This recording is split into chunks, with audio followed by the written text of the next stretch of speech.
우린 지난 시간에 예수님이 사단에게 세 가지 시험을 받으셨다는 걸 우리가 성경을 통해 읽었고, 첫 번째 받은 시험에 대해서 살펴봤습니다. 바로 40일을 금식하여 줄이신 예수님께 사단 마귀가 나와 배가 고프니 돌로 떡을 만들어 먹으라, 이렇게 유혹을 한 것이었습니다. 이 땅을 살아가는 사람들의 가장 큰 문제인 떡의 문제로 시험을 하였죠. 예수님은 말씀으로 이기셨습니다. 사람이 떡으로만 살 것이 아니라 하나님의 입에서 나오는 모든 말씀으로 살 것이니라. 그렇게 사단을 이기셨고, 그렇게 이기심을 통하여 저와 여러분이 이 세상을 살아가는 동안 사단 마귀가 떡으로 유혹할 때 우리도 떡이 아닌 하나님의 말씀으로 우리가 사는 사람임을 이제 실천하고 증명하고 드러내야 하는 자들로 부르심을 받았다는 것입니다. 오늘은 예수님이 받으신 두 번째와 세 번째 시험의 내용, 그리고 그것을 어떻게 이기셨고, 또 우리가 그 이기신 시험을 어떻게 우리 것으로 삼을 수 있는가, 이런 내용들에 대해서 살펴보고자 합니다. 자, 5절 6절에 보면 두 번째 시험의 내용이 기록되고 있습니다. 함께 읽겠습니다. 내가 만일 하나님의 아들이어든, 다시 5절 6절 같이 읽죠. 시작. 이에 마귀가 예수를 거룩한 성으로 데려다가 성공 쪽대기에 세우고 가로되 내가 만일 하나님의 아들이어든 뛰어내리라 기록하였으되 저가 너를 위하여 그 사자들을 명하시리니 저희가 손으로 너를 받들어 발이 돌에 부딪히지 않게 하리로다 하였느니라. 아멘. 예수님이 첫 번째 시험을 말씀으로 이기시자 이번에는 마귀가 하나님의 말씀을 가지고 와서 시험을 합니다. 여기 내가 만일 하나님의 아들이어든, 이것은 이제 세례 받으실 때 하늘에서 들린 성부의 음성이었죠. 이는 내 사랑하는 아들이요 내 기뻐하는 자라. 그래서 정말 하늘에서 음성이 들린 그대로 하나님의 아들이라면 가장 높은 성전 꼭대기에 데리고 간 다음에 한번 뛰어내려 봐라. 왜냐하면 구약 성경에 기록되어 있듯이 저가 너를 위하여 그 사자를 명하시리니 저희가 손으로 너를 받들어 발이 돌에 부딪히지 않게 하리로다 라는 구약의 말씀이 있지 않느냐. 그러니 한번 뛰어내려 봐라 라고 하나님의 말씀을 가지고 두 번째 시험을 하고 있습니다. 자, 이 두 번째 시험을 받으신 예수님 어떻게 이기셨습니까? 7절도 같이 읽습니다. 시작. 예수께서 이르시되 또 기록되었으되 주 너의 하나님을 시험치 말라 하였느니라 하신대. 아멘. 그 말씀 한 구절로 이기셨습니다. 주 너의 하나님을 시험치 말라. 여기 앞서 하나님께서 사자를 보내어 너를 받들어 발이 돌에 부딪히지 않게 하시리라, 이 말씀은 이제 시편 91편에 있는 말씀인데요.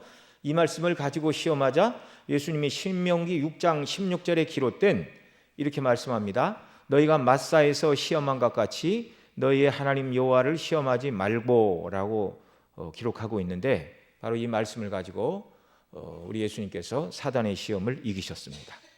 너희 하나님 여호와를 시험치 말라. 이게 무슨 얘기냐면 하나님께서 명하시지 않은 것을 행하면서 자기 뜻대로 이루어지기를 바라고 구하는 것들은 하나님을 시험하는 행위다라는 것입니다. 열광주의자들, 광신자들은 하나님께 억지를 쓰라 하였는데 그런 억지는 성경적인 믿음이 아닙니다. 우리나라 한참 신년이 되면 부흥회를 하던 그런 때가 있었습니다. 그래서 혹시 그런 집회에 참석하신 분이 계신지도 모르고 또 그분들의 말을 들어보신 적이 있는지도 모르는데, 어떤 분들은 이렇게까지 얘기를 합니다. 여러분 금년에 돈 많이 버시기 바랍니다. 그러면 누구나 다 아멘 하겠죠. 좋은 얘기니까.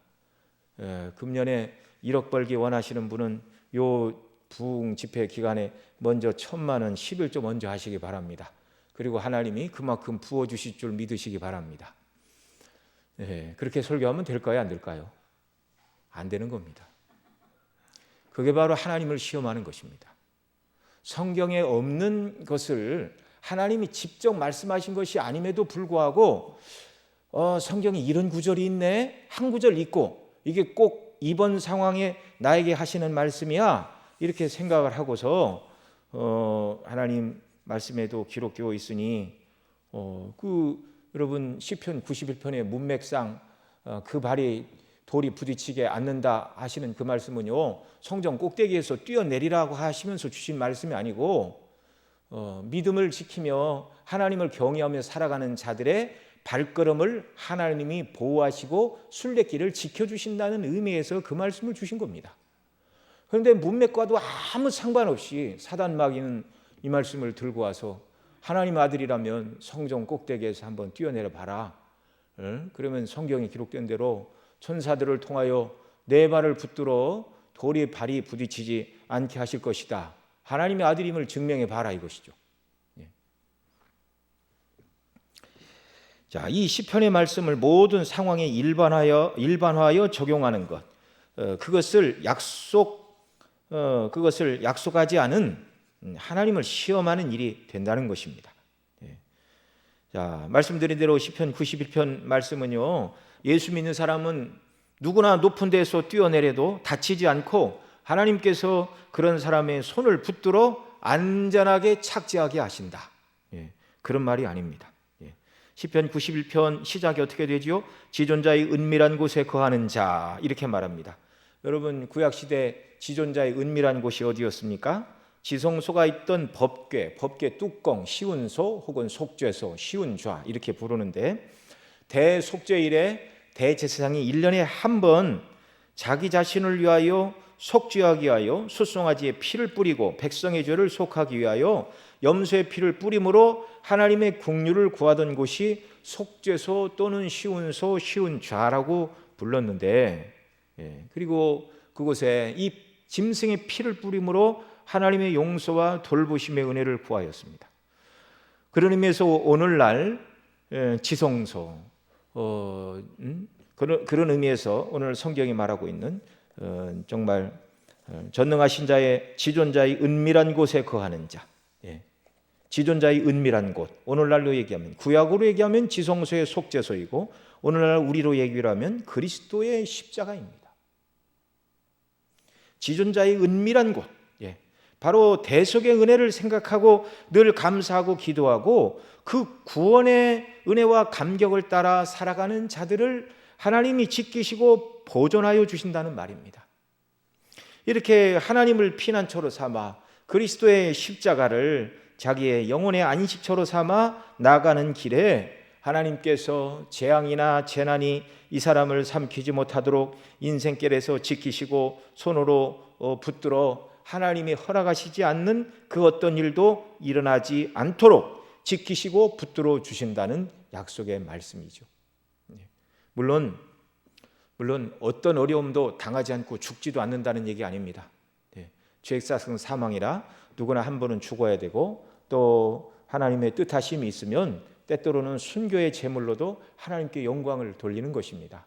그러나 하나님이 보호하시는 그 보호의 손길이 항상 있고 하나님의 보호하심의 손길을 넘어서서 어떤 악이 이 사람을 삼키고 믿음을 떨어뜨리고 멸망에 빠지게 하는 그런 일들은 있을 수 없다는 것이죠.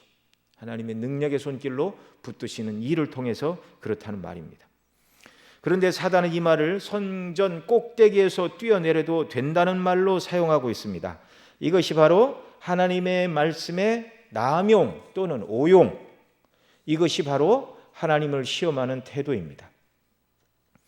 예전에 어느 목사님을 만나서 얘기를 했는데 그분은 은사를 좀 많이 받으신 것 같습니다. 그분 하시는 말씀이, 나는 보통 목사들하고 다르다. 보통 목사님들하고 다르면 어떻게 다르다는 건가? 나는 마가복음 16장 17절 18절 말씀대로 목회한다. 그러면서 요즘 사람들은 신앙의 깊은 것을 모른다, 그렇게 말씀하셨는데, 그 마가복음 16장 17절 18절은 이런 말씀입니다. 믿는 자에게는 이런 표적이 따르리니 곧 저희가 내 이름으로 귀신을 쫓아내며 새 방언을 말하며 뱀을 집으며 무슨 독을 마실지라도 해를 받지 아니하며 병든 사람에게 손을 얹은즉 나으리라 하시더라. 이 말씀을 따라서 목회를 한다고 하면서 그런 은사를 받았다, 이렇게 이야기를 하였습니다. 여러분, 물론 하나님께서 경우에 따라 여러 가지 은사를 주시죠. 이 시대에도 은사가 완전히 그쳤다, 그렇게 말할 수는 없습니다. 일부 이제 개혁주의 쪽에 있는 분들은 그런 모든 은사는 초대교회까지만이다, 이렇게 말하는 경우들도 있죠. 그러면서 뱀을 집으며 무슨 독을 마실지라도 해를 받지 않는다는 말은 주님이 그렇게 말씀하셨는데, 이것은 이제 신약의 사도들의 복음 증거 속에서 성취가 되었죠. 사도행전 28장에 보면 사도 바울이 죄가 없는 죄인이 되어 이제 로마 황제 앞에 재판을 받으러 가기 위하여 배를 타고 가다가 태풍을 만나 태풍에 그 배가 깨어지고 한 섬에 떨어지게 되었습니다. 그 섬이 이제 성경에서는 멜리데라고 그러는데, 그 섬에 상륙하여 불을 피울 때 나뭇가지를 거두어 이 사도 바울이 이렇게 불을 피울 때 독사가 나와 그의 손을 물었습니다. 그러자 그 멜리데 섬에 그 원주민들이, 오늘날은 그 섬을 이제 말타 섬이라 그렇게 말하죠. 공의가 이 사람을 죽게 하는도다. 바다에서는 어떻게 구원을 받았는지 모르지만 땅에 신이 이 사람을 죽인다. 정말 살인자인가 보다, 그렇게 말했습니다. 그런데 시간이 지나도 사도 바울이 아무런 해를 받지 않자 이제 그 사람들이 이 사람이 신인가 보다라고 이제 경배를 하려고 합니다. 그래서 거기에 이제 복음을 증거하는 일이 있었고, 병든 사람을 고치고 이제 그곳을 떠날 때 섬 사람들이 사도 바울을 인하여 곡식을 많이 배에 실어 보내는 그런 일이 있었습니다. 자, 복음을 증거하는 일을 감당하다가 뜻하지 않은 어려움과 난관에서도 하나님께서 붙들어 주신다는 말이지, 이것을 일반화시켜서 모든 그리스도인들이 뱀을 짚고 독을 마셔도 해를 당하지 않는다는 말씀이 아닙니다. 기독교 역사 속에서 여기 누가복음 16장 18절에 기록된 뱀을 짚고 무슨 독을 마실지라도 해를 받지 않는다는 말씀을 시험하다가 여럿이 죽었습니다. 미국 갈보리 교회를 목회하신 척 스미스 목사님이 쓰신 책에도 그런 내용이 기록되어 있는데요. 켄터키주의 한 목회자가 교인들을 모아놓고 청산염, 흔히 우리가 청산가리라고 부르는 청산염을 주면서 무슨 독을 먹을지라도 해를 받지 않는다고 말씀하셨으니 믿음 있는 사람은 한번 먹고 여러분의 믿음을 증명해 보시기 바랍니다. 왜 그런 일을 했는지 모르겠어요. 그러자 믿음이 있다고 생각한 두 사람이 그걸 먹고 죽고 말았습니다. 그래서 그 목회자는 살인 혐의로 기소되고 말았습니다. 또 어떤 사람들은 뱀을 집어도 무슨 독을 마실지라도 해를 당하지 않을 것이란 이 말씀에 근거하여 방울뱀을 잡다가 물려 죽은 일들도 있었습니다. 여러분, 이것이 다 하나님을 시험하는 것입니다. 오늘날 그리스도인들 중에서 성전 꼭대기에 뛰어내리면서 하나님께서 내 발과 손을 붙잡아 달라고 기도하는 사람은 없겠죠. 그런데 우리가 이런 유사한 일들이 그리스도인의 삶 속에서도 있을 수 있다는 것입니다. 간혹 성경이 말하는 믿음에 관한 말씀을 붙잡고 자신이 원하는 것을 이루어달라고 기도하는 경우가 있다는 것입니다. 마태복음 9장 29절에 보면 주님께서 소경을 고치시면서 내 믿음대로 되라, 그렇게 말씀하셨어요. 내 믿음대로 되라. 그 다음 마가복음 9장 23절에 보면 귀신에 사로잡혀 고통받는 아이, 예수님께 아이를 데리고 왔는데 마침 예수님이 현장에 계시지 않았습니다. 예수님은 그때 베드로, 요한, 야고보를 데리고 변화산 위에 가셨습니다. 그리고 산에 내려와 보니 그전에는 제자들이 예수님께서 70인을 이렇게 둘씩 나누어 파송을 보내실 때 그들이 갔다 와서 주여 우리가 주의 이름으로 귀신을 쫓아내고 병든 자도 고쳤습니다. 이미 다 능력을 행하였죠.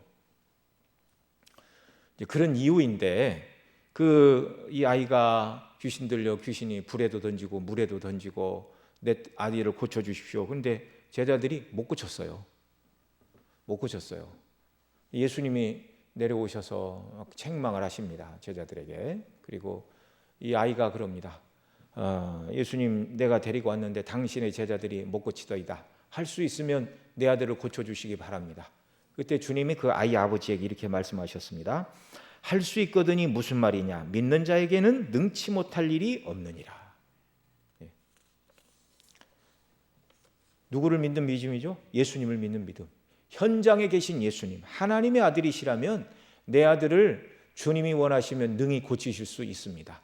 이건 잘못된 믿음입니까? 제대로 된 믿음입니까? 제대로 된 믿음이죠. 제대로 된 믿음. 또 히브리 11장 1절에 보면 믿음은 바라는 것들의 실상이요 보지 못하는 것들의 증거다. 이런 말씀이 기록되어 있는데 여러분 우리나라도 어느 교단에서는 이 말씀을 가지고 이제 뭐 그렇게 가르치는 사람들이 있습니다. 믿음은 바라는 것들의 실상이다 그랬는데 여러분 믿음을 가지십시오.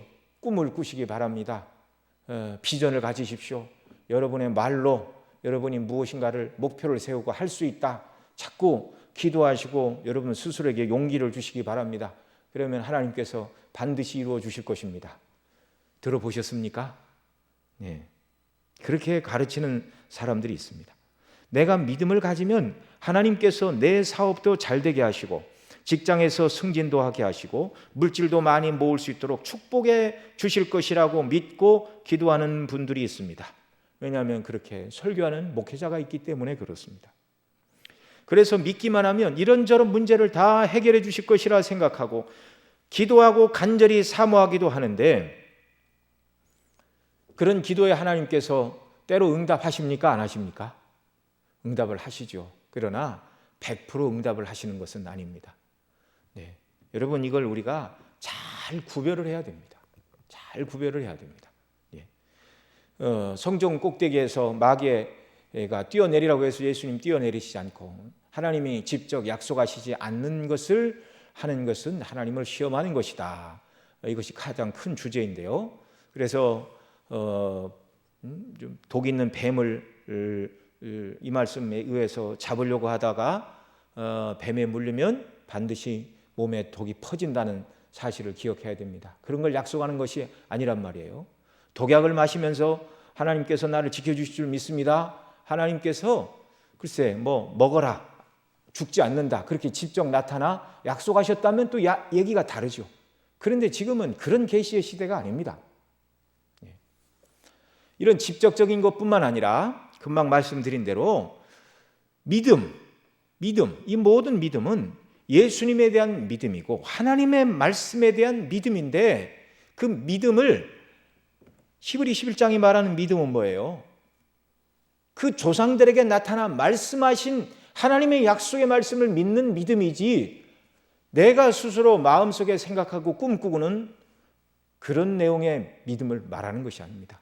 그건 자기의 소망이고 바람이고 신념이죠. 믿음은 뭐라고요? 하나님의 말씀을 믿는 게 믿음이라고요. 여러분 성경 어디에 예수님 믿는 자들 무조건 사업도 잘 되고 직장에서 승진도 하고 남보다 물질을 많이 모을 것이라고 기록되어 있는 부분이 어디가 있습니까? 만일 성경에 누구든지 예수 믿으면 믿지 않을 때에 비해서 물질의 풍요를 누리리라 그런 말씀이 기록되어 있다면 그 말씀은 믿어야죠. 그런데 그런 말씀이 없음에도 불구하고 전능하신 하나님은 내가 믿는 대로 다 해주실 것이야 이렇게 말하고 성경에 있는 하나님의 말씀을 믿는 믿음이 아니라 내가 꿈꾸고 바라는 나의 소망, 나의 기대 또는 나의 욕심 이런 것들을 믿음이다 바꾸어 말하며 하나님 이루어 주실 줄 믿습니다. 이렇게 말하면 여전히 하나님을 어떻게 하는 것이라고요? 시험하는 것이라고요. 시험하는 것이라고요.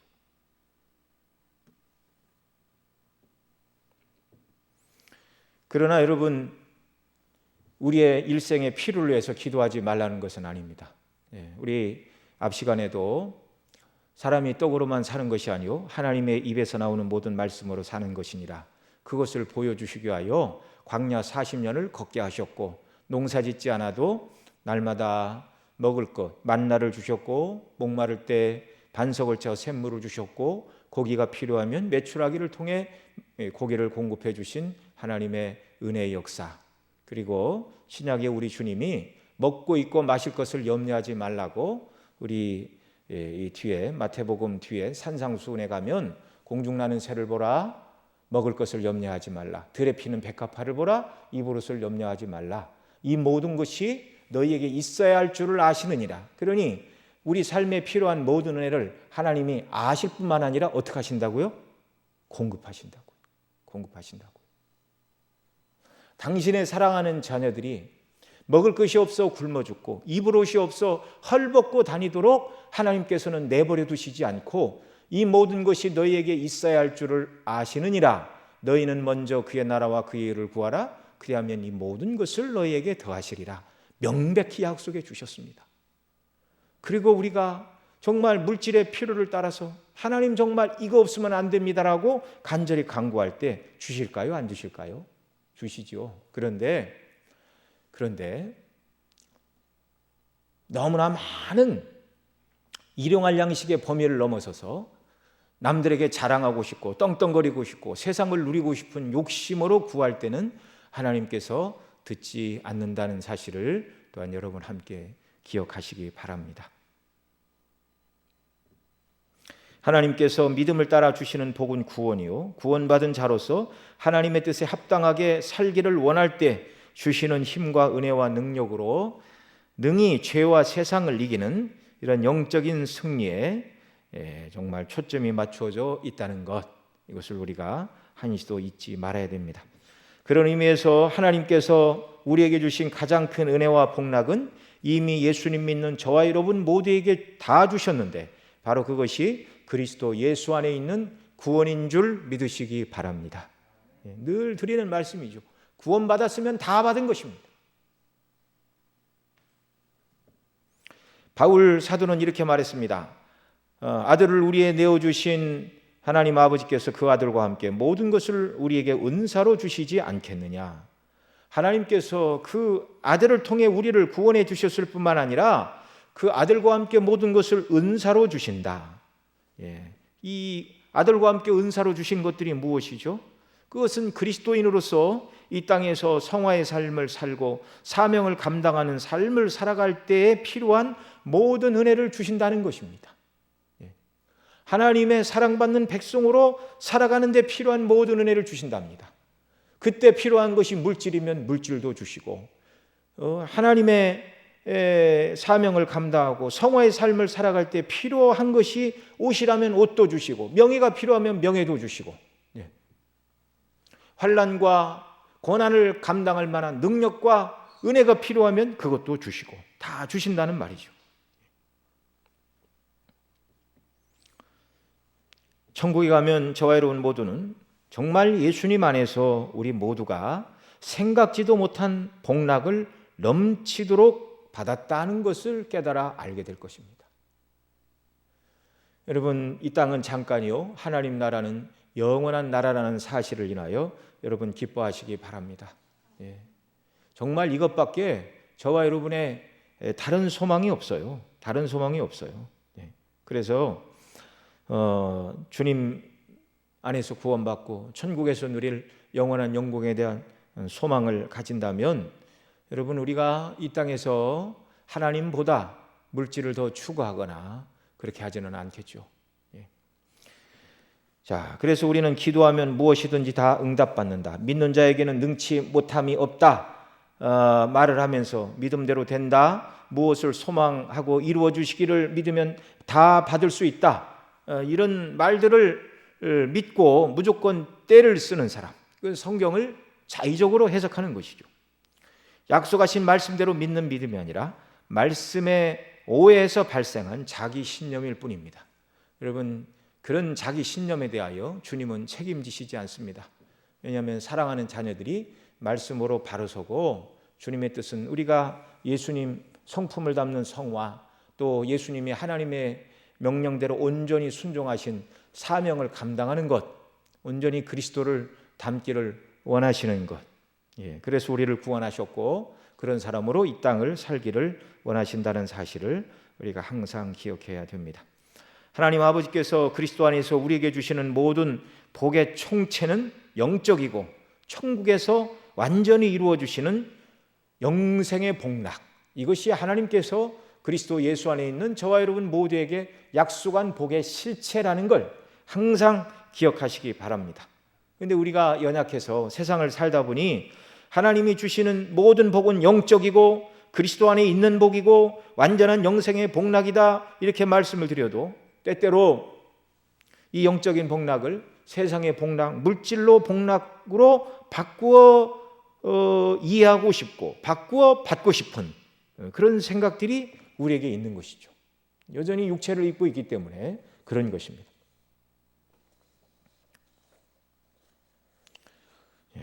그러나 그리스도 예수 안에 있는 구속의 은혜와 영광, 하늘에서 주어질 영광, 그리고 그 영광을 바라보며 이 땅에서 때로 예수님 닮고 하나님 명하신 일을 감당하는 것, 어려움과 고난이 와도 그 일을 믿음으로 감당하는 것, 이것이 가장 귀한 일인데 이것보다 아이고 그거 말고 세상의 물질과 권세와 영광을 더 주시면 좋겠어. 만일 때때로 우리에게 그런 생각이 든다면 여러분 하나님 주신 놀라운 은혜의 복락을 세상 것으로 바꾸고 있는 일이라는 것을 여러분 알아야 됩니다. 그것은 성도에게 있어서 마땅한 일이 아니라는 것을 여러분 알아야 됩니다.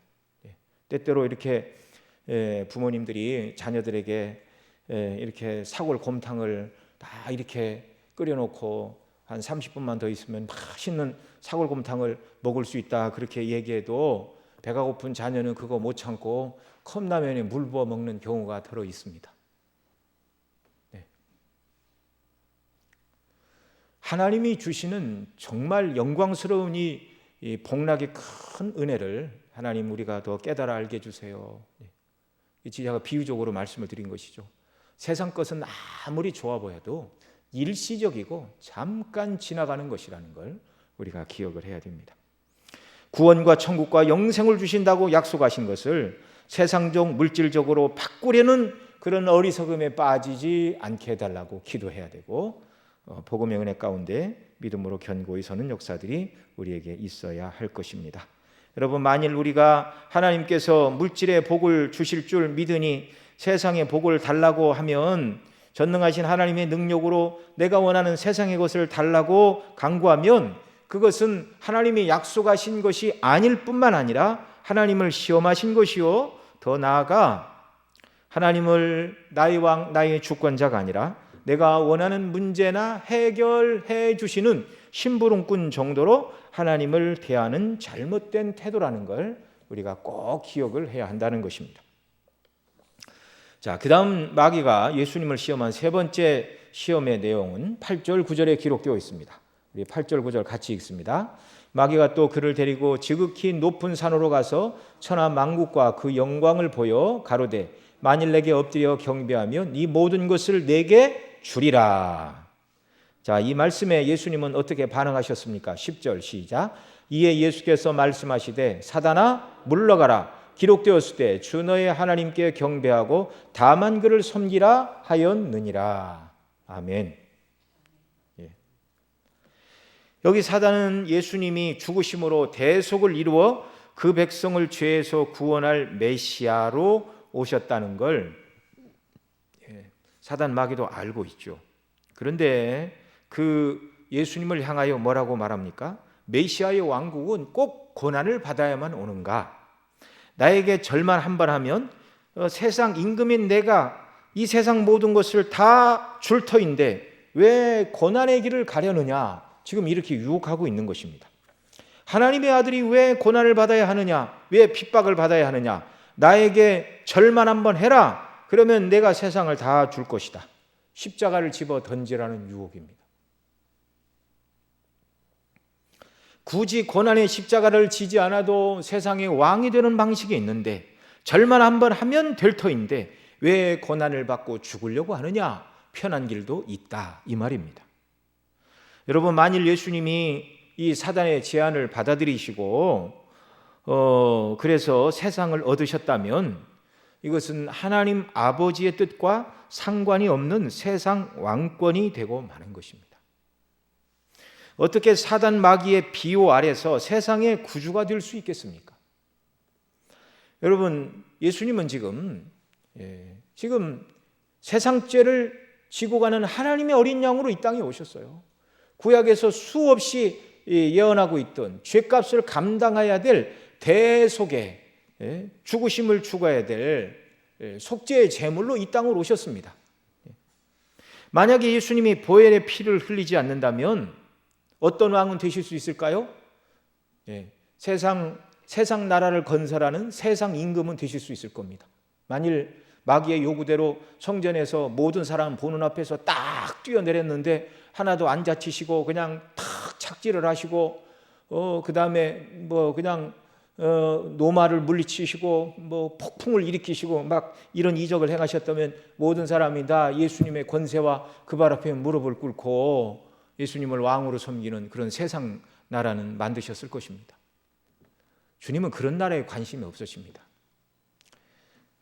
잠시 이 타락한 사단 마귀에게 공중 권세 잡은 자라고 그렇게 말하는데, 잠시 동안만 하나님께서 사단 마귀가 사람들을 조종할 수 있도록 허용하신 것이죠. 그런 권세를 주신 분도 우리 주님이십니다.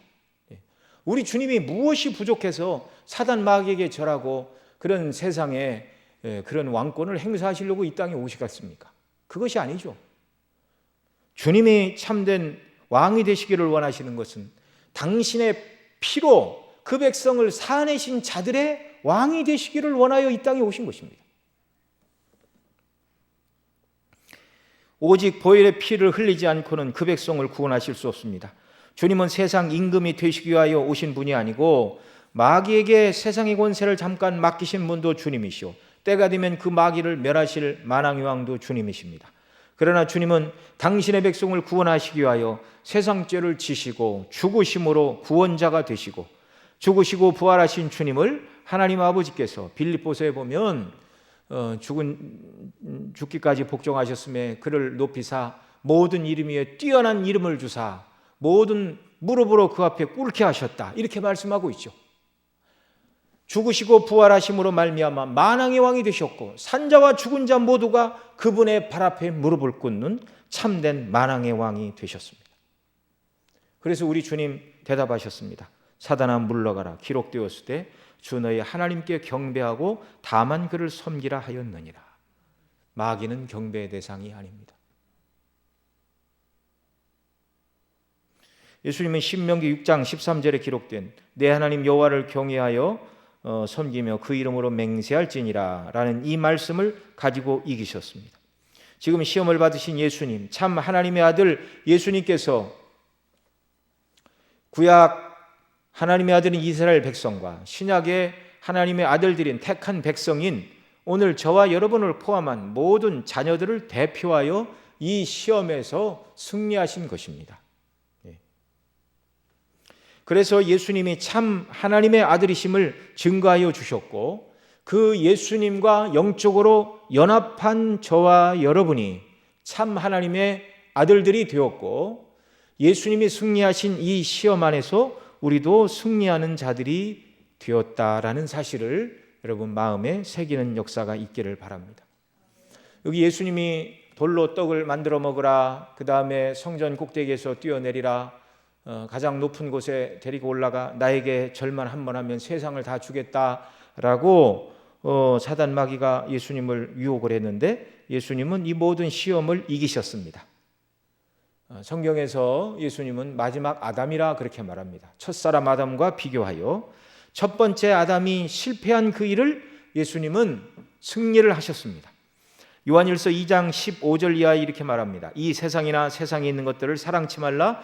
누구든지 세상을 사랑하면 아버지의 사랑이 그 속에 있지 아니하니 이는 세상에 있는 모든 것이 육신의 정욕, 안목의 정욕, 이생의 자랑이니 다 아버지께로 쫓아온 것이 아니요 세상으로 쫓아온 것이라. 이 세상도 그 정욕도 지나가되 오직 하나님의 뜻을 행하는 이는 영원히 거하느니라. 이렇게 말씀합니다. 자, 사단의 모든 유혹의 범주는 여기 요한 1서에서 요한 사도가 말한 육신의 정욕, 안목의 정욕, 이생의 자랑, 여기에 다 들어가 있습니다. 돌이 떡이 되게 하는 것, 이건 육신의 정욕이죠. 뛰어내려라, 털끝 하나도 다치지 않으리라, 이생의 자랑입니다. 나는 대단한 사람이다. 세상 만국을 부여주고 보여주고 절만하면 다 준다. 모든 나라를 내 것으로 쉽게 만드는 방법, 안목의 정욕입니다. 아담과 하와가 받은 시험도 똑같은 것이었습니다. 창세기 3장 6절에 보면 여자가 그 나무를 본즉 먹음직도 하고 보암직도 하고 지혜롭게 할 만큼 탐스럽기도 한 나무인지라 여자가 그 실과를 따먹고 자기와 함께한 남편에게도 주매 그도 먹은지라. 그래서 먹음직도 하고, 이게 바로 육신의 정욕입니다. 보암직도 하고 안목의 정욕입니다. 지혜롭게 할 만큼 탐스러운지라. 그걸 먹으면 하나님처럼 지혜로워질 것이라고 마귀가 유혹을 했죠. 이생의 자랑입니다. 첫사람 아담은 이것에 다 무너졌습니다. 이제 마지막 아담이신 예수님은 이 세 가지 유혹을 다 이기셨습니다. 그러니 예수님 안에서 저와 여러분도 이 땅을 살아가면서 육신의 정욕, 안목의 정욕, 이생의 자랑을 따라 우리를 유혹하는 모든 시험에서 이기는 자들이 되어야 할 것입니다. 그러나 하나님 나라 갈 때까지 지금 이 순간 결심한다고 해서 한 번도 이 정욕에 굴복하지 않고 승리하며 살아갈 수 있다면 좋겠지요. 그러나 그런 사람은 없습니다. 언젠가는 연약하고 실수하여 넘어질 것입니다. 왜냐하면 우리가 아직 몸의 구속을 받지 못했기 때문에 그렇습니다. 그러나 낙심하지 말고 넘어진 그때라도 다시 일어나 영적인 싸움을 싸워야 하는 자들로 부름을 받았다는 것을 알아야 되고요. 그래서 오늘 예를 들어서 금년 10번 넘어졌다 그러면 내년에는 한 번 덜 넘어져야 됩니다. 그게 성화입니다. 10년 후에 가면은 우리가 더 하나님의 뜻대로 순종하는 사람들이 되어야 됩니다. 어떻게 그것이 가능한가? 날마다 예수님이 이기신 이 승리의 원리들을 붙들고 몸부림치며 믿음으로 하나님 앞에 나아가고 영적인 싸움을 싸울 때 그런 일이 가능한 것입니다. 나는 구원받아 천국 백성이 되었으니 뭐 어떻게 살아도 상관없어. 그리고 예수를 처음 믿을 때나 주님 앞에 서게 될 때였으나 서게 될 날이 다 되었음에도 불구하고 영적으로 자라나지 않고 어떤 유혹이 오면 덥석덥석 무너지는 그런 모습을 우리가 보인다면 하나님 보실 때 참 면목이 없는 일이죠. 여러분, 가정에 있는 자녀들도 부모를 사랑하면 부모를 기쁘게 하기 위하여 열심히 공부도 하고 노력도 하고 심부름도 하고 또 여러 가지 일들을 하는 것이죠. 구원의 하나님, 구원의 주님의 영광을 위하여 내가 무엇을 해야 될까? 이것이 은혜 받은 사람의 참 모습인데, 이런 은혜 받은 사람이 저와 여러분이라면 주님이 이기신 이 영적인 싸움에 우리가 참여해야 하는 자로 부름을 받았다는 이 변치 않는 사실을 여러분 마음에 새기는 역사가 있기를 바랍니다. 그러니 이 싸움은 다른 사람의 싸움이 아니라 누구의 싸움이라고요? 나의 싸움입니다. 나의 싸움. 자, 예수님이 싸워 이기셨으니 나도 그렇게 해보자라고 결심해서 되는 것은 아닙니다. 어떻게 해야 되는가? 우리가 이 시험을 이기려면 먼저 우리를 대표해서 시험을 이기신 예수님을 믿는 것, 내 능력으로 이 모든 시험을 이기는 것이 아니라 예수님이 완전하게 이겨놓으신 이 싸움에 하나님이 나를 부르셨다. 주님이 승리하셨고 승리하신 싸움에 우리를 불러주셨다.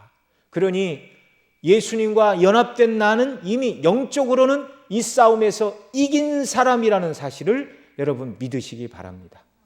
그리고 우리 삶에 적용하는 것이 우리의 문제입니다. 이렇게 말씀을 드려도 넘어지고 실패할 때는 있습니다. 그러나 주님이 이기셨고 주님이 이기신 그 이김이 내 것이다. 성경은 일관되게 얘기를 하잖아요.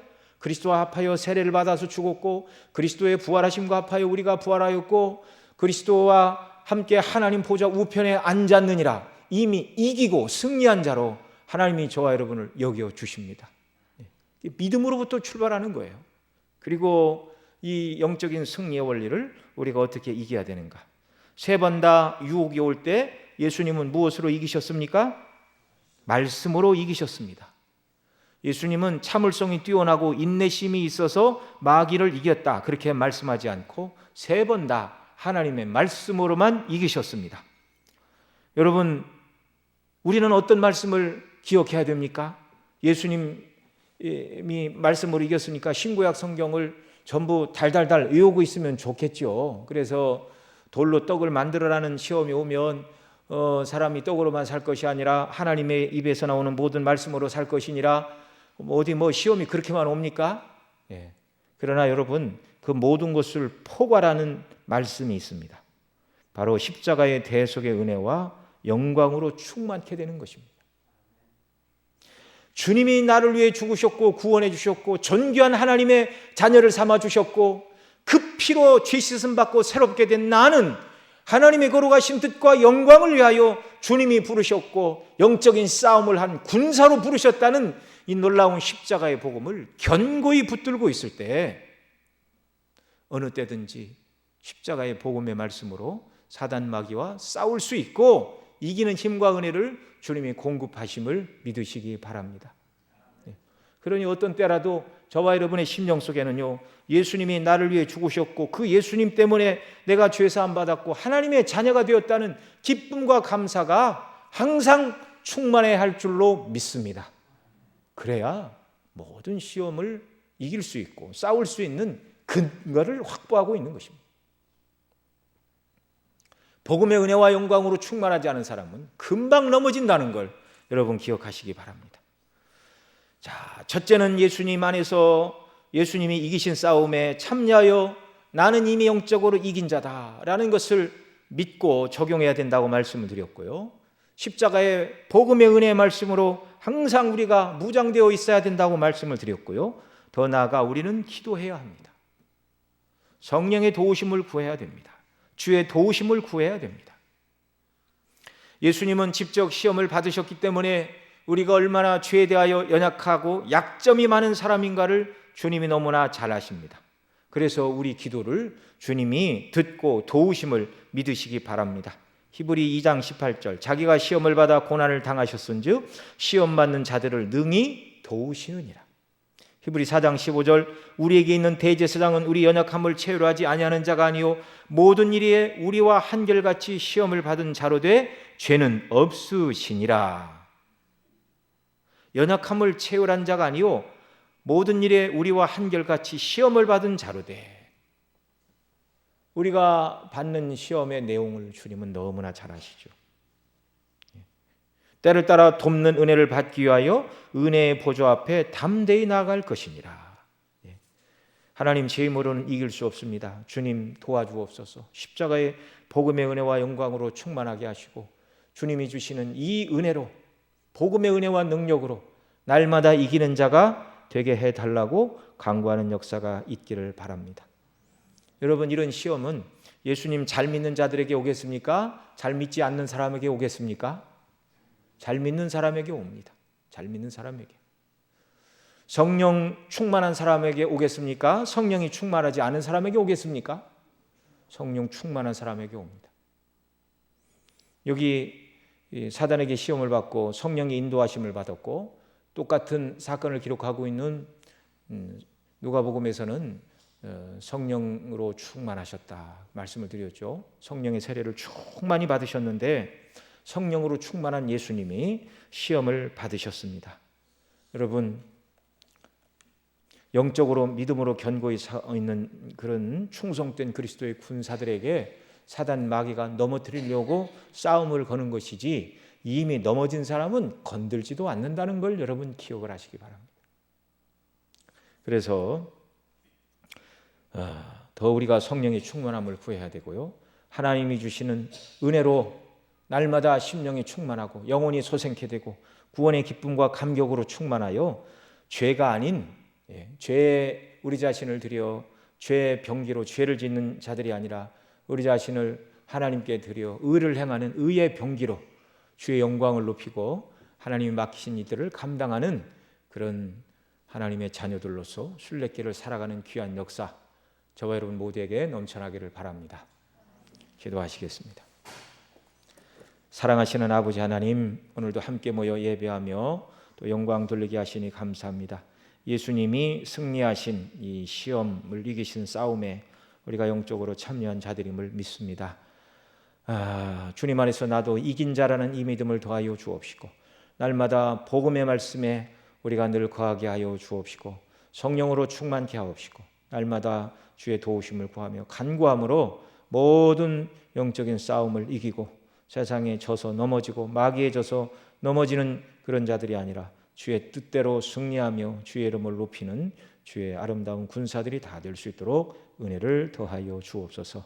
이 모든 말씀 우리 구주 예수님의 이름으로 기도드리옵나이다. 아멘.